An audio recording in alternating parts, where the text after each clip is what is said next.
ஆண்டவர் சொல்றார், என் பிள்ளைகளே இரக்கம் உள்ளவளா இருங்க. இரக்க சுபாவம் நமக்குள்ள இருக்கணும்.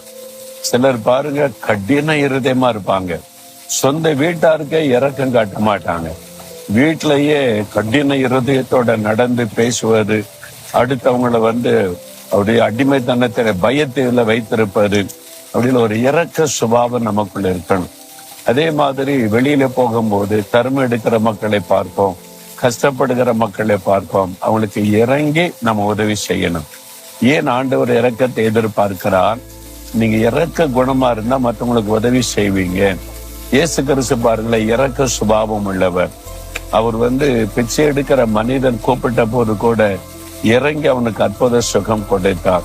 பாவத்திலே பாதிக்கப்பட்ட ஒரு மகளை எல்லாரும் குற்றப்படுத்தினாலும் மற்றவங்க பார்க்கிறபடி பார்க்காதபடி ஆண்டவர் இறங்கி அவருடைய பாவத்தை மன்னித்து ஒரு புதிய வாழ்க்கைக்குள்ளே நடத்தினார். இதைத்தான் இயேசுவிலே பார்க்கிறோம்.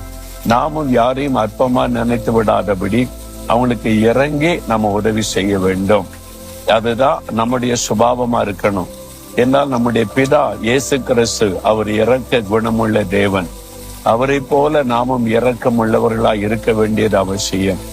சிலர் சொல்லுவாங்க, தர்மெல்லாம் போடாருங்க, பிச்சை எடுத்து பிழைக்கிறாங்க, வேலை செய்யலாம்ல அப்படின்னு சொல்லிட்டு. நம்மளால வேலை கொடுக்க முடியுமா எல்லாருக்கும்? அது மாத்திரம் இல்ல, அவனுடைய பின்னணி என்னன்னு நமக்கு தெரியாது. சிலர் ஏமாற்றி பிச்சை எடுப்பாங்க. நல்லா இருந்து கொண்டே தங்களுடைய சரீரம் பாதிக்கப்பட்டதை போல ஏமாற்றி பிச்சை எடுக்கிறவங்களும் இருக்கிறாங்க.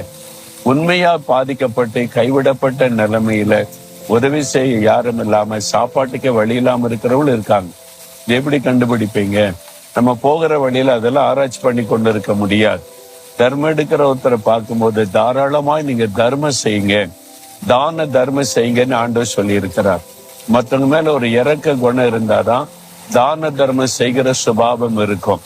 அதனால இயேசுவை போல நமக்குள்ள அந்த இரக்க குணம் இருக்கிறதற்கு நம்ம ஜெபிக்கணும். நீங்க இந்த வருஷத்துல எத்தனை பேருக்கு தர்மம் செய்திருக்கிறீங்க? எத்தனை பேருக்கு உதவி செய்திருக்கீங்க? யோசித்து பாருங்க. எத்தனை பேர் ரோடுகள்ல தெருக்களில சாப்பிட கூட வழி இல்லாம உட்கார்ந்து இருக்கிறாங்க.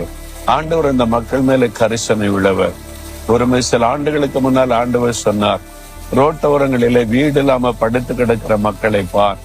அதுல வியாதிப்பட்டவங்க இருக்கிறாங்க, பலவீனப்பட்டவங்க இருக்கிறாங்க, அது மாதிரி சரீர உறுப்புகள் செயலற்றவங்க இருக்கிறாங்க. அவங்களால வேலை செய்ய முடியாது, குடும்பத்தால கைவிடப்பட்டுட்டாங்க. அவங்க எப்படி சாப்பிடுவாங்க? உணவில்லாம கஷ்டப்பட்டு வேதனையில் இருக்கிற மக்கள். ஒருவேளை உணவாவது அவங்களுக்கு கொடுக்கலாமேன்னு ஆண்டவர் பேசினார்.